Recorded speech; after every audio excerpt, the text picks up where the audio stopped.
Okay, so thank you guys very much for having me here. Thank you to Universoul. Thank you to Sejahtera. Thank you to Justin for getting this all together. Thank you to everybody else for making it happen.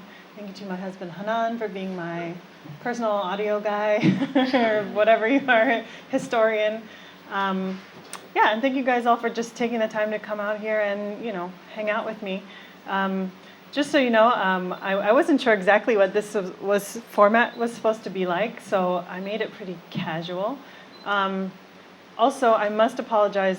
My Bahasa is not good enough to give this presentation in Bahasa, and I actually really regret it. I think that's one of the things as a researcher I will, I'll always beat myself up a little bit that I didn't learn better my Bahasa. So please forgive me that I have to deliver this in English today. If anyone wants the slides that I'm, reading off of that I'm going to present, and I may turn them around to show you some photos, please let me know, and I'd be happy to give it to you, and you can, translate it if you need to. So I'm really sorry that I can't give it in Bahasa. Yeah, that's one of my regrets. So basically, I'm still trying to figure out a title for this presentation, but I initially was thinking about calling it Islamic entrepreneurship, and then I realized that not everybody would maybe understand. I wasn't sure if that's the right term for describing what I'm looking at. So another word I'm also playing around with, and you can let me know if it sounds silly to you. It's called creative spiritual entrepreneurship. Because I wanted to make sure that the creative part was really in there. And I'll go into that a little bit later, because there are several sectors of entrepreneurship in Malaysia that are getting lots of attention, such as technology-focused tech entrepreneurship. And I think that it's actually a little bit separate from the creative field. So that's one thing that I want to just throw out there.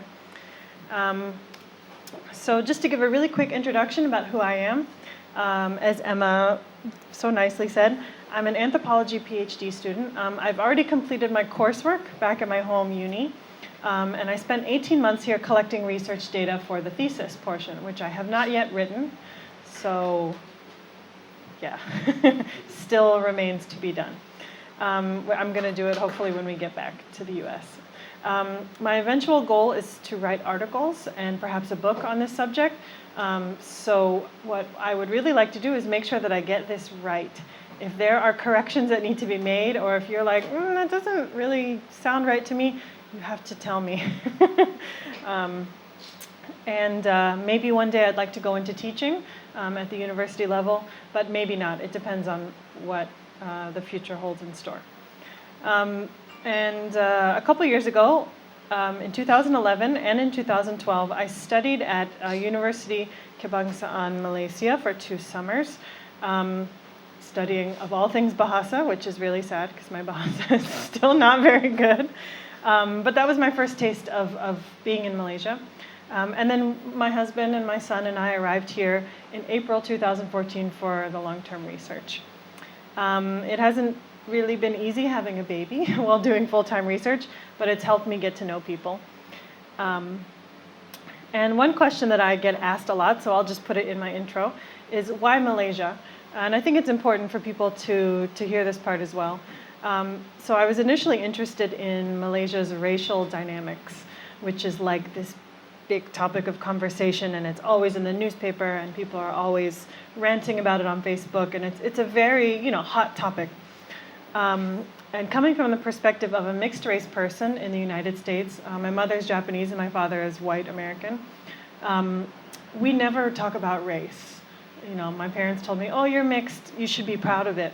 But then, like in American society, we never talk about what does it mean to have, a certain, as we call it in the US, ethnic identity, but in Malaysia, the context is really racial identity. What does it mean to be Malay? What does it mean to be Chinese?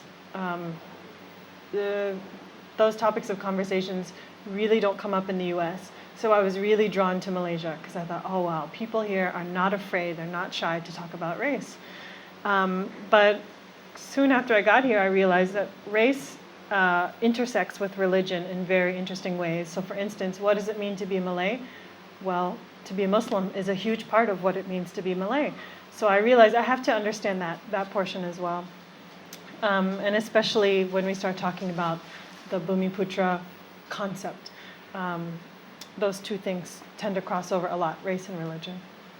So I initially was interested in following Bumiputra entrepreneurs, and then when I got here, I realized that most Malays don't really view themselves as Bumiputra. I asked people, so are you Bumiputra? And they said, what? Am I filling out a form? No, I'm not Bumi. I mean, I guess I am, but I mean, really, you know, one of my grandparents was from Yemen, and I think one of my cousins is he's Chinese, so I don't know if I don't really know what Bumiputra is supposed to mean for me. It's not a concept that a lot of people feel like this strong emotional connection with.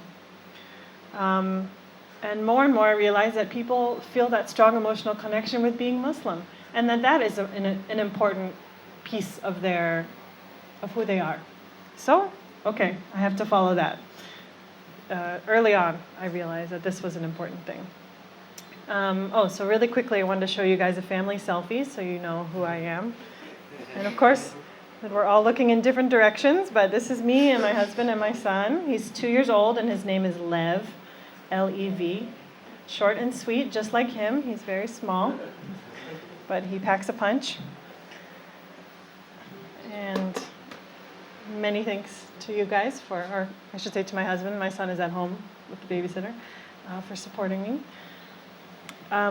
And just really briefly, I wanted to go over what is cultural anthropology, because some of you may not know what an anthropologist does and what anthropology is.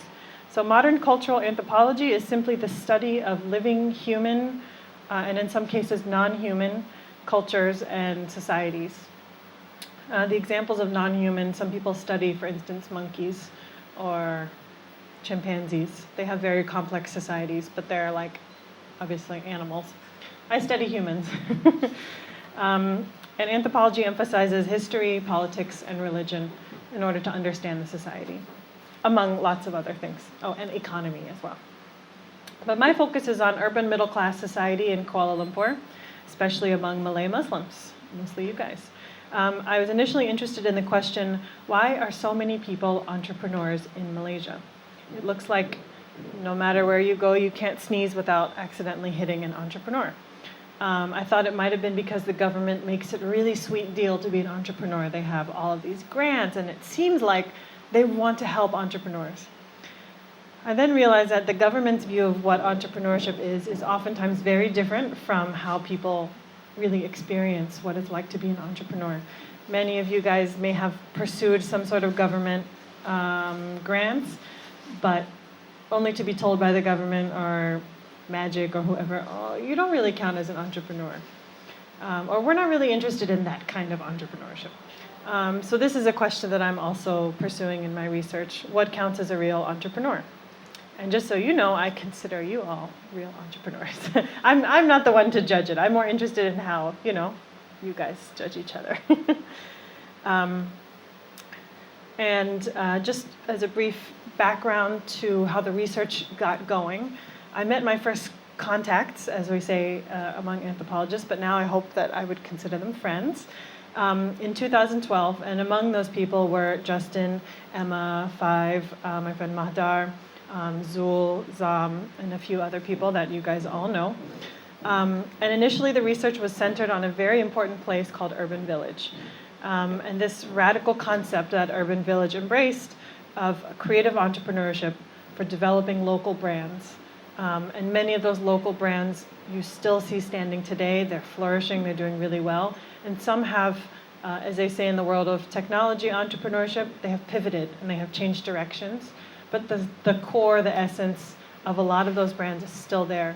And this is a really impressive thing, considering about 2 years later, maybe a year and a half later, after I first visited Urban Village, it shut down, which is very sad for everyone, but perhaps there was some creativity that came out of the destruction. Not like anyone destroyed it, but out of that natural ending became new beginnings. How about that? Yeah. And there were many intersections with spiritual influences and concepts at Urban Village, which was incredibly inspiring. And Crescent Collective, I must also mention, was very key in linking the creative and the spiritual concepts together. So that's another group of people, another collection of inspirations that I have to give credit to. And I want to show this old picture. The first time I went to Urban Village was for this talk by Exclusive. Rashad Strick, and from the archives here. This is Justin interviewing this like hunky Australian like film star. I don't know if you guys remember, but in the audience was like all these like youngsters who were like, so like very taken by the subject. But it was a great first introduction to Urban Village, and I instantly felt welcome there, to be honest. And that's when I knew that this would be a very important place for me to spend time at and to do research. And long-haired Justin is just too good to miss. We can't miss that picture. Oh, and then here's some incredible art that initially inspired me to do this research as well. Can anyone give me an idea of who might have made this? Does anyone remember this? Pop Malaya. Okay. That is very fitting. The OG. So yeah, when I saw this artwork on the walls at Urban Village, I knew that it was, a special place as well. Oh, I thought my computer was so light, but no, it feels very heavy. So then after visiting Urban Village, I had to go back to the US to finish my courses. And I applied for several research grants, which I needed to obtain because of funding limitations in the American postgraduate institutions, a whole nother subject that I don't really want to get into.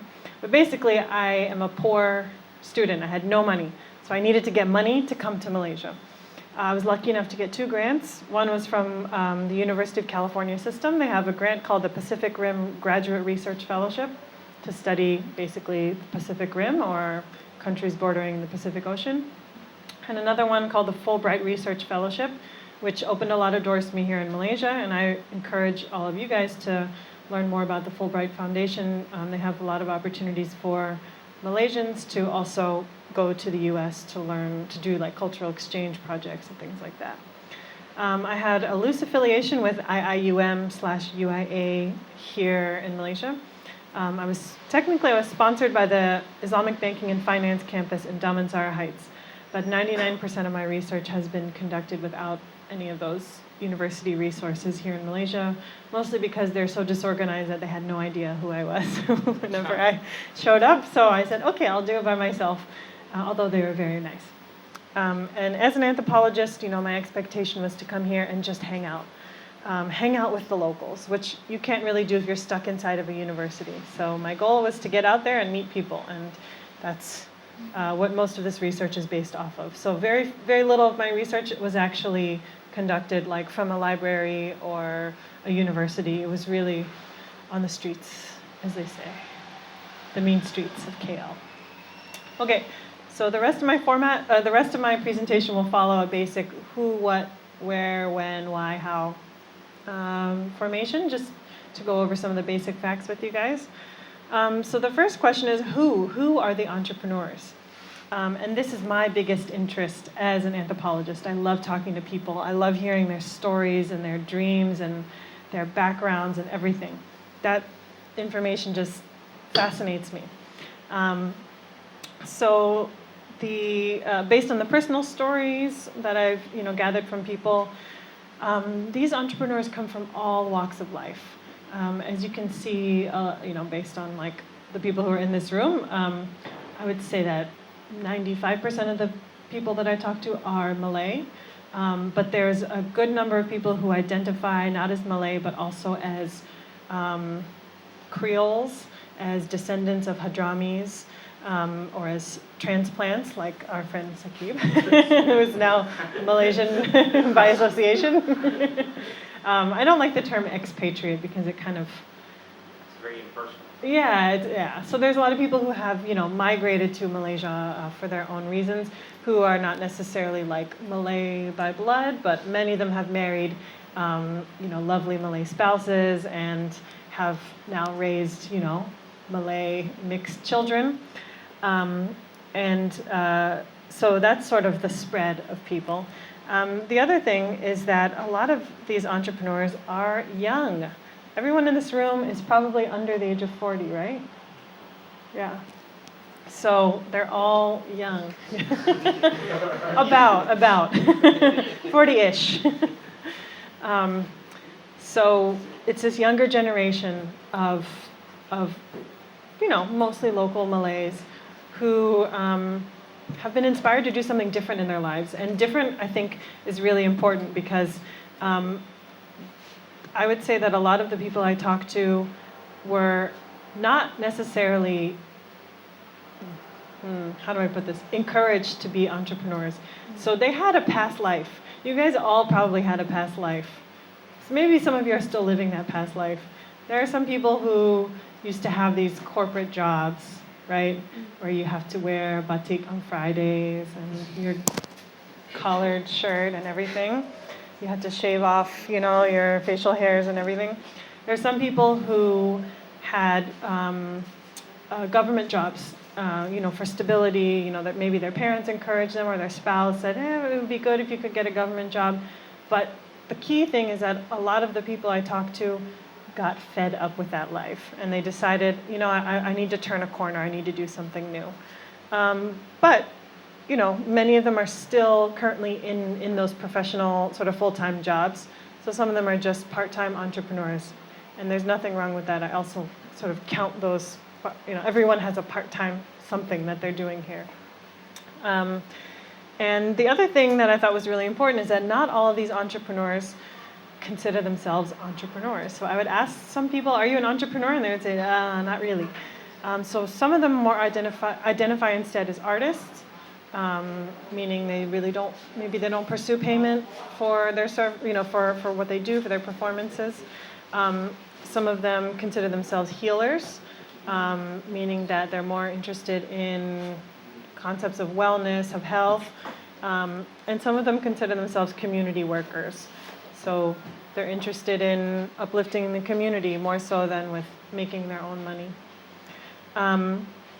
The other thing that sort of characterized a lot of the entrepreneurs I spoke with is they are, for the most part, middle class, university educated, and English speaking, very well traveled. I'm amazed at how well traveled you guys really are as a bunch. It's really awesome. Very open-minded. And another thing that brought people together was their relationship with Islam. So most people had some sort of connection with Islam, whether it was how they were raised or the new direction they were trying to put their life in, or simply their own personal inspirations. And I would sort of characterize them as new Muslims, not as in they're reverts to Islam, but as in they are a new kind of Muslim. So a lot of them looked at their parents' generation and their parents' relationship with Islam and said, that's not for me. I don't go to the mosque to be yelled at by somebody, to be told that I'm falling into the trap of sinning, that I'm going to hell. That's not what Islam is to me. And so their sort of, I guess, feelings about Islam or their relationship with Islam is that they were seeking out a more holistic approach, a more all-encompassing approach, not where you're Muslim inside the mosque and then you go out there and you do bad stuff, but really how do you strive to be good, to do good works, and to have good relationships with people all the time. The last part is that, I think what also brought people together is that they felt very, had a complicated relationship with being Malay, if they did identify as Malay. So they're not Malay supremacists, but they're trying to, many of them described a process of learning how to be proud of being Malay, while also still being critical of those who are very ignorant about what it means to live in today's world, where you can't just say, I'm Malay, therefore I'm better than you. So there was a bit of a complicated relationship with what it means to be Malay. But certainly people are proud of their heritage and proud of where they come from. No one I spoke to was ashamed of who they were in that sense. So that's the who. The next section is just a very quick rundown of what sectors everyone is in. I think you guys actually know this a lot better than I do, so please forgive me. But the basic sectors that people tended to be spread across, let's see if I can do it upside down. So art and design, you guys might remember this little setup from the Great Festival at Magic. Clothing and apparel. And can anyone tell me what brand this is? That's you guys. Okay, great. That's going in the credits. Yeah. This was at the, yeah, exactly, the cafe, the talk with Habib. Okay, clothing and apparel, Muslim aware. I think this is also an important sector to look at, especially when we're talking about women, because streetwear is a little bit more geared towards men, but not exclusively. I mean, Five's streetwear line has a lot for women, which I really appreciate. But in particular, sort of modesty wear is a big field here. So this is one of my friend's companies called Haley. Baby wearing. So I know this crowd may not be that into it, but one of the first entrepreneurs I met in Malaysia was a lovely woman who had her own company that makes baby carriers. You know, it's like a little backpack that you put in front. You can put on the back too, and you put a baby inside. And I bought one from her, and we carried our baby in it for many, many, many months until he grew too big for it. So that's one field that I looked at. And then obviously F&B, our favorites, curry puff. But there's, I think, too many F&Bs to really mention individually because, you know, there's also our fuzz. So I think F&B is probably one of the most populated fields that we can think of. Music, I finally got your picture, but it's with my cat. Oh, sorry. It's with my cat because the baby was sleeping. Sorry. Music, literature and poetry. Yeah. Health and wellness. I was trying to find some other pictures. So this is sort of a random one, but this is like an organic / halal makeup line. Yeah, so those are just some of the sectors where, you know, we're seeing people putting their like kind of creative and their spiritual inspirations together. But I think the important thing about these sectors is that they're constantly changing, constantly evolving, and constantly growing. So there's more and more each day being added to it that I'm sure by the time I leave, there'll be something that I've already missed. There's also like film and digital media, which I don't have great graphics for because I didn't want to use something that wasn't my own image. I would have had to steal it from the internet. So our friend Saqib writes for a great, really interesting startup called Zilzar Life, which is sort of like a Muslim lifestyle blog. There's some really, really interesting, more new media examples of creative entrepreneurship out there. I just couldn't get any great pictures without breaking the rules. So the next question is, where does this all take place? So as you guys know, we're in KL. KL seems to kind of be the beating heart of the middle class in Malaysia. But I also know that everyone comes from somewhere else that is not KL. So I know a lot of you guys have ties with Ipoh, it seems like. There's also a huge presence up north, as we all know, in Alor Setar. There's a bunch of folks from JB. Are there any JB peeps here? JB represents. So KL is certainly one of the places where everyone seems to congregate, but this isn't where creative spiritual entrepreneurship only happens. It does not have a monopoly on creative spiritual entrepreneurship, if that makes sense. A lot of people come here to maybe get resources, to participate in bazaars and events, but there's strong there's a strong pull kind of back in the hometown, so to speak, for people to bring their businesses and see, okay, how much support can we get in Ipoh for these types of creative ventures? How many customers, how much support, or what is the community actually willing to support? So I think it's important to note that it's not just KL where this scene is taking place. But what's interesting about KL is that there's so many little pockets of communities where the sort of creative, spiritual sector is thriving, and people tend to congregate around certain key places. Back in the day, I noticed that was certainly Urban Village. Urban Village was a place where people could go to events, to just hang out, to shop. They had like a micro pop-up store. They had bazaars every weekend. It was a physical place. And now, that Urban Village isn't here. There's certainly other sort of iterations. I think that, what's going on here at Wisma Central could certainly be that next kind of Urban Village. I get that vibe from it, for sure. Yeah. And I know that in the past also Kufika, I should mention Kufika, Damansara Uptown, definitely had that community feel to it. Unfortunately, that location is not there specifically, but that spirit lives on, I think, in Kufika's new location, which I haven't been to yet.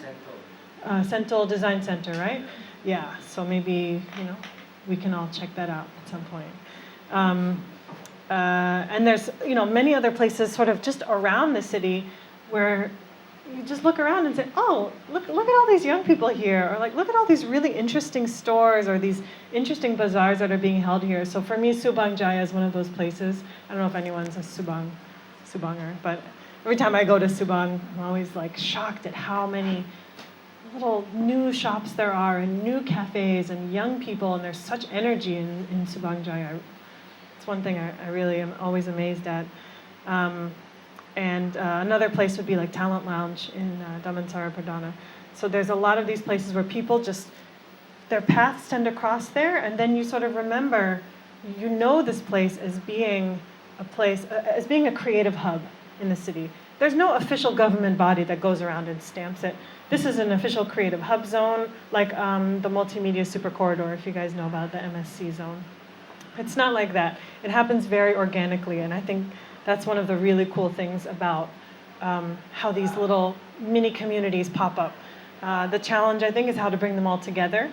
But, that's sort of maybe for the next phase of growth. And then one thing I just wanted to speak on really briefly is what is the importance of place, and why does the where about how stuff gets done, why does location matter?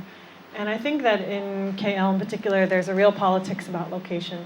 So this area is a Chinese area, or this area is, there's, like for instance, Bangsar, where I live, people are kind of scared of Bangsar. They're like, oh, there's too many white people there. No one's going to want to go there. It's too expensive. I mean, it's true that the rents are very expensive there, It gives the wrong impression, Bangsar. We want more local people to come. It's not so inviting for local people. So where these communities kind of pop up and where people will congregate matters a lot. And I think that's, I can't say much more beyond that. I haven't really thought it through.